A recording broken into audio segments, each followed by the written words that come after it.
కథ ఆ నవ్వు. రచించిన వారు పి లక్ష్మీ ప్రసన్న. చదువుతుంది ఆర్జే సౌజన్య పతివాడ. హఠాత్తుగా మెలకు వచ్చింది సాత్విక్కి. 3 సవాలు. అవే 3 సవాలు కళ్ళ ముందు కనపడుతున్నాయి. తనది కలో ఆలోచనో ఏమీ అర్థం కావడం లేదు.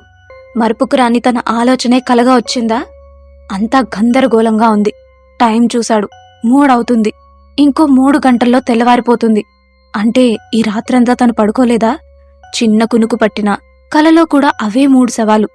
ఏం చెయ్యాలిప్పుడు? ఎవరికి చెప్పాలి?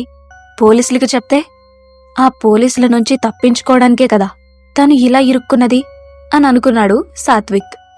వీకెండ్ పార్టీ ముగించుకొని రూమ్కి వెళ్లే సమయంలో ఎదురుగా నైట్ పెట్రోలింగ్ పోలీసులు కనిపించారు.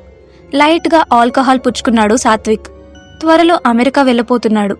ఈ సమయంలో డ్రంక్ అండ్ డ్రైవ్ కేసులో ఇరుక్కుంటే తన అమెరికా ఆశలన్నీ ఆవిరైపోతాయని భయపడి కారుని పక్క గల్లీలోకి మళ్లించాడు. కాస్త దూరం వెళ్ళాక ఎదురుగా మళ్లీ పోలీసులు వస్తున్నారు. చేసేదేం లేక కార్ని ఒక ఇంటి వెనక పార్క్ చేసి వెనక గేట్లోంచి లోపలికి వెళ్లాడు. పోలీసులు ఆ ఇంటికి దగ్గరగా రావడం చూసి తలుపు మీద చెయ్యి వేయగానే ఆశ్చర్యంగా తలుపు తెరుచుకుంది. వెంటనే లోపలికెళ్లి దాక్కున్నాడు. పోలీసులు వెళ్ళాక తను నెమ్మదిగా వెళ్లిపోదామని అనుకున్నాడు. ఇంతలో ఏదో శబ్దమైతే ముందు గదిలోనికి తొంగి చూశాడు. ఆ శబ్దం చేసింది ఒక పిల్లి. కిటికీలోంచి బయటికి వెళ్ళిపోతుంది. అప్రయత్నంగానే ఆ గది నేల మీద చూశాడు. 3 శవాలు పక్క పక్కనే పడున్నాయి. అంతే, భయప్రాణాలు పైనే పోయాయి సాత్విక్కి. ఒక్క పరుగుతో బయటకొచ్చేశాడు. ఎలా ఇంటికి వచ్చాడో తనకే తెలీదు. కళ్ళు మూసినా తెరిచినా ఆ 3 శవాలే కనిపిస్తున్నాయి. ఆ రోజంతా భయపడుతూనే గడిపాడు. తను లోపలికి వెళ్లిన విషయం ఎవరికైనా తెలిస్తే, పోలీసులకి తన ఫింగర్ ప్రింట్స్ దొరికితే డ్రంక్ అండ్ డ్రైవ్ కేసు బదులుగా మర్డర్ కేసులో ఇరుక్కోవాల్సి వస్తుందేమో. ఇలాంటి ఆలోచనలతో జ్వరం వచ్చేసింది సాత్విక్కి. శ్రీహరిపురం శివారులో ఒక ఇంటిలో 3 శవాలు ఉన్నాయని గుర్తు తెలియని వ్యక్తి నుంచి ఫోన్ రావడంతో పోలీసులు హుటాహుటిన ఆ ఇంటికి చేరుకున్నారు. మృతులు రిటైర్డ్ హెడ్ మాస్టర్ రామ్మూర్తి, అతని భార్య శారద, కూతురు సౌజన్యలుగా పోలీసులు గుర్తించారు. ప్రాథమిక దర్యాప్తు ప్రకారం సంవత్సరం క్రితం కూతురు సౌజన్యకి వివాహం జరిగిందని తెలుస్తుంది. 6 నెలల క్రితం అనారోగ్యం కారణంగా పుట్టింటికి వచ్చిన సౌజన్య ఇక్కడే ఉంటుందని, అప్పుడప్పుడు అల్లుడు శ్రీకాంత్ వచ్చి వెళ్లేవాడని స్థానికులు ఇచ్చిన సమాచారం. అయితే ఇవి ఆత్మహత్యలో పోలీసుల దర్యాప్తులో తేలనున్నది.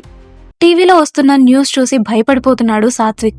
కేసు దర్యాప్తు ప్రారంభించాడు డీఎస్పీ మురళీకృష్ణ. ముందుగా మృతురాలు సౌజన్య భర్త శ్రీకాంత్ను ప్రశ్నించారు పోలీసులు.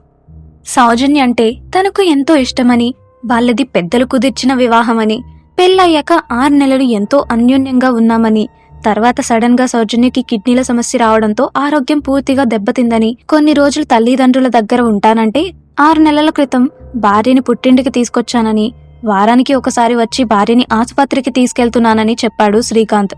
అంతేకాదు, డాక్టర్ సలహా మేరకు హైదరాబాద్ తీసుకెళ్లి కిడ్నీ ఆపరేషన్ చేద్దామనుకున్నాను.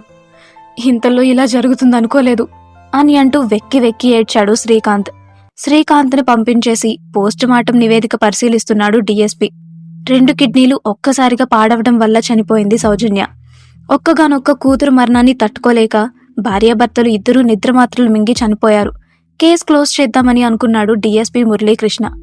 ఇంతలో అనుమానించదగిన విషయం ఒకటి కనిపించింది అతని కళ్ళకి. కేసుని మొదటి నుండి క్షుణ్ణంగా పరిశీలించాలని నిశ్చయించుకున్నాడు. చనిపోయిన రామ్మూర్తి తమ్ముడు లక్ష్మణ్ రావుని ఎంక్వైరీకి పిలిపించాడు. తన అన్నగారికి ఎవరితోనూ శత్రుత్వం లేదని, ఆర్థిక సమస్యలు కూడా ఏమీ లేవని, అల్లుడు శ్రీకాంత్ ఎంతో బుద్ధిమంతుడని, తమ అన్నా వదినలను సొంత అమ్మానాన్నల్లాగా చూసుకునేవాడని, కూతురు అనారోగ్యమే వాళ్ల దురదృష్టమని చెప్పాడు లక్ష్మణ్ రావు. రామ్మూర్తి ఇంటి చుట్టుపక్కల వాళ్ళని కూడా ఎంక్వైరీ చేశారు పోలీసులు. దాదాపు అందరూ ఇవే విషయాలు చెప్పారు. శుక్రవారం సాయంకాలం సౌజన్య ట్రీట్మెంట్ కోసం ఊరు వెళ్తున్నామని, పనమ్మాయికి, పాలవాడికి, పేపర్వాడికి ముందే చెప్పడం వల్ల ఆ మరుసటి రోజు నుంచి ఎవరూ ఆ ఇంటి ఛాయలకు వెళ్లలేదు. అసలు ఆ హత్యలు మొట్టమొదటిసారిగా చూసిందెవరు అని ఎస్ఐ ప్రకాష్ను ప్రశ్నించాడు డీఎస్పీ మురళీకృష్ణ. ఆ ఇంట్లో 3 శవాలున్నాయంటూ శ్రీహరిపురం పోలీస్ స్టేషన్కి ఎవరో గుర్తు తెలియని వ్యక్తి ఫోన్ చేశాడు సార్ అని అన్నాడు ఎస్ఐ ప్రకాష్. ఆ ఫోన్ చేసిందెవరో తెలిసిందా అని అడిగాడు డీఎస్పీ మురళీకృష్ణ. లేదు సార్, ఆ ఫోన్ నెంబర్ పనిచేయడం లేదు. ఫోన్ IMEI నెంబర్ ద్వారా ట్రేస్ చేస్తున్నాం, ఈవినింగ్కి తెలుస్తుంది అని చెప్పాడు ఎస్ఐ ప్రకాష్. శ్రీకాంత్ ఫ్రెండ్స్ని, కొలీగ్స్ని ఎంక్వైరీ చేశారా అని అడిగాడు డీఎస్పీ మురళీకృష్ణ. చేశాం సార్, అందరూ అతని గురించి పాజిటివ్గానే చెప్తున్నారు. అతని విషయంలో అనుమానించదగిన విషయం ఏమీ కనిపించలేదు అని అన్నాడు ఎస్ఐ ప్రకాష్. మరి తను చూసిన విషయం అయితే అనుమానించవలసిందిగానే ఉంది. కాని ఎలా నిరూపించడం? ఇప్పటి వరకు ఎన్నో కేసులు పరిష్కరించాడు. తన అంచనా ఎప్పుడూ తప్పు కాలేదు. కాని ఒక్క ఆధారం కూడా లేకుండా ఎలా ఈ కేసుని క్లోజ్ చేయకుండా పొడిగించడం అని ఆలోచిస్తున్నాడు డీఎస్పీ మురళీకృష్ణ. ఇంతలో సాత్విక్ ని తీసుకొచ్చారు పోలీసులు. ఎవరితను అని అడిగాడు డీఎస్పీ. ఇతను రామూర్తి ఇంట్లోకి వెళ్లి రావడం దూరంగా ఉన్న ఏటీఎం సీసీటీవీలో రికార్డ్ అయింది సార్. కార్ నెంబర్ ద్వారా ఇతన్ని కనిపెట్టాం అని చెప్పాడు సాత్విక్ ని తీసుకొచ్చిన కానిస్టేబుల్. వాళ్ళనెందుకు హత్య చేశావు అని అడిగాడు డీఎస్పీ ఎంతో నెమ్మదిగా.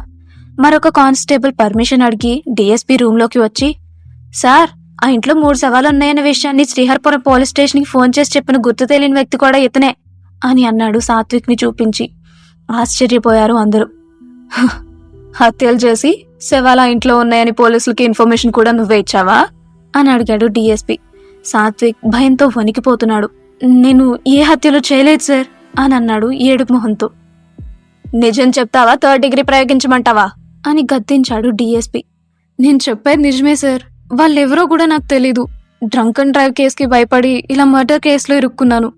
చూసి ఊరుకోలేక విషయం పోలీసులకి తెలియజేయాలని ఆదివారం ఉదయం శ్రీహరిపురం పోలీస్ స్టేషన్కి ఫోన్ చేసి ఆ ఇంట్లో శవాలున్నాయని చెప్పాను సార్, అంతే అని అంటూ జరిగింది మొత్తం వివరించాడు సాత్విక్. అంతా విని పోస్ట్ మార్టం రిపోర్ట్ని ఒకసారి చూశాడు. వాళ్ళు చనిపోయింది శుక్రవారం అర్ధరాత్రి 12 గంటల సమయంలో. సాత్విక్ ఆ ఇంట్లోనికి వెళ్ళింది శనివారం రాత్రి 11 గంటల సమయంలో. అంటే వాళ్ళు చనిపోయిన ఒక రోజు తర్వాత వెళ్ళాడు సాత్విక్. అవసరమైతే మళ్లీ ఎంక్వైరీకి పిలుస్తామని చెప్పి సాత్విక్ ని పంపించేశారు పోలీసులు. బ్రతుకు జీవుడా అంటూ బయటపడ్డాడు సాత్విక్. ఎక్కడా ఒక చిన్న క్లూ కూడా దొరకడం లేదు. మళ్లీ పోస్ట్ మార్టం రిపోర్ట్లు పరిశీలించాడు డీఎస్పీ. ఎస్ఐ ప్రకాష్తో కలిసి రామూర్తి ఇంటికి వెళ్లి ఇల్లంతా మళ్లీ క్షుణ్ణంగా పరిశీలించాడు. వెనకాల ఉన్న తలుపు గడియ విరిగి ఉంది. అంటే సాత్విక్ కంటే ముందు ఇంట్లోకి ఎవరో వచ్చుండాలి అని అన్నాడు డీఎస్పీ ఎస్ఐ ప్రకాష్తో. అవును సార్, తలుపు గడియ విరిగి ఉండడాన్ని బట్టి చూస్తే తప్పకుండా ఎవరో వచ్చుండాలి. బహుశా సాత్విక్ కంటే ముందు ఈ ఇంట్లోకి వచ్చిన వారే హంతకులై ఉండొచ్చు అని అన్నాడు ఎస్ఐ ప్రకాష్. ఆ ఇంట్లో చిన్న ఆధారం దొరికింది. అదే పట్టుకొని కేసుని మరో విధంగా పరిశీలించడం ప్రారంభించాడు డీఎస్పీ. శ్రీకాంత్ ఇంటి ముందు పోలీస్ జీపు ఆగింది. హాల్లో కూర్చొని టీవీ చూస్తున్నాడు శ్రీకాంత్.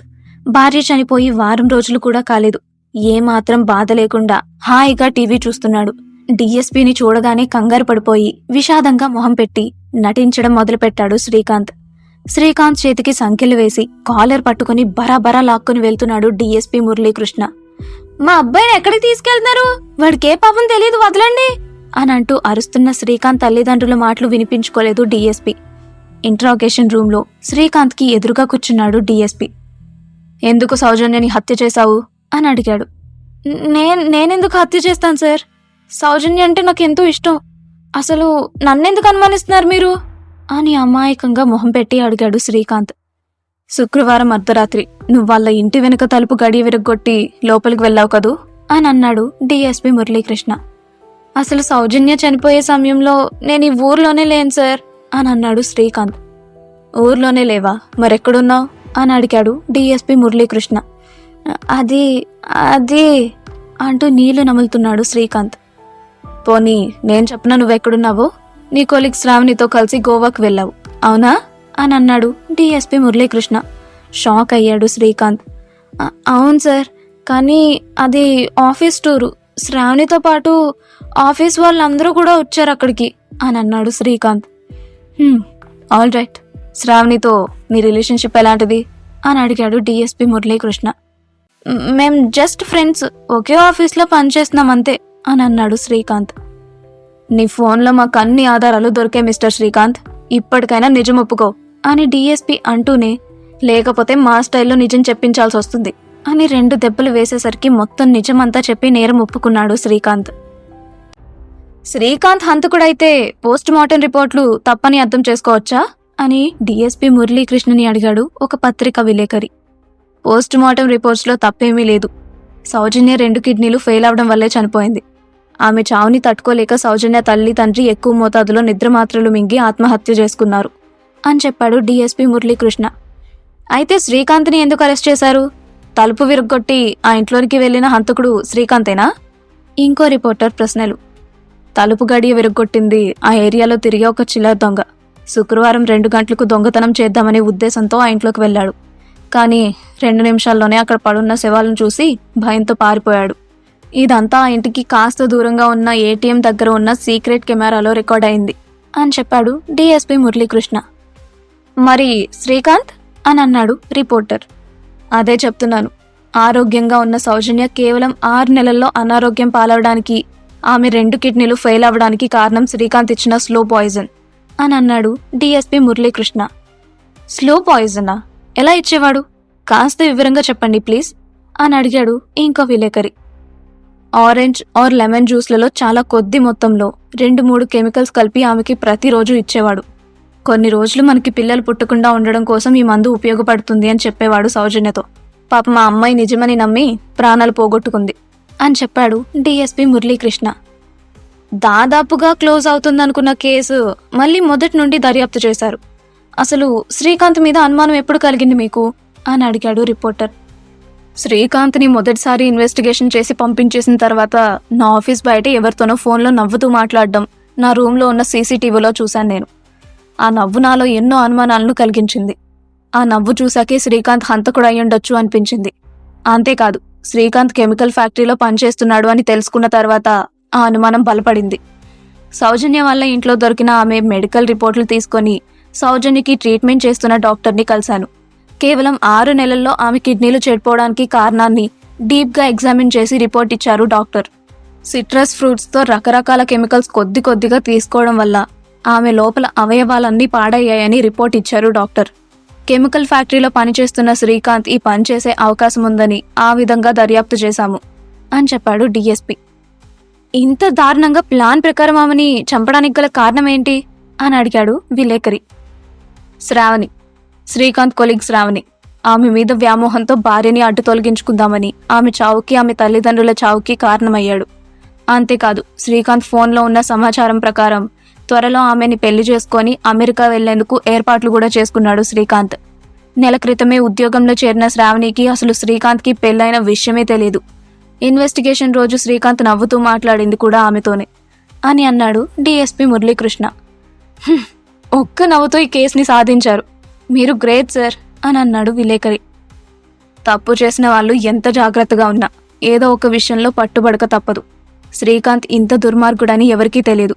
అందరి దృష్టిలో మంచివాడిగా, గొప్పవాడిగా నటించే శ్రీకాంత్ లాంటి మేకవన్నె పులులు ఎంతో మంది ఉన్నారు ఈ ప్రపంచంలో. అలాంటి వారందరికీ తప్పకుండా కఠిన శిక్ష పడాలి అని అన్నాడు డిఎస్పీ మురళీకృష్ణ. కొన్ని రోజుల తర్వాత 3 హత్యలకి కారణమైన శ్రీకాంత్కి జీవిత ఖైదు శిక్ష విధిస్తూ హైకోర్టు తీర్పునిచ్చింది. సమాప్తం. అదండి, విన్నారుగా.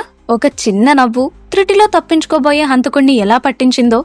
మరి ఈ నవ్వు ఎలా అనిపించింది అనేది కమెంట్స్లో చెప్పడం మర్చిపోకండి. అలానే ఇలాంటి మరెన్నో కథలను విని ఆనందించాలి అంటే వింటూనే ఉండండి మీ తపస్వి మనోహరం ఆడియో స్టోరీస్.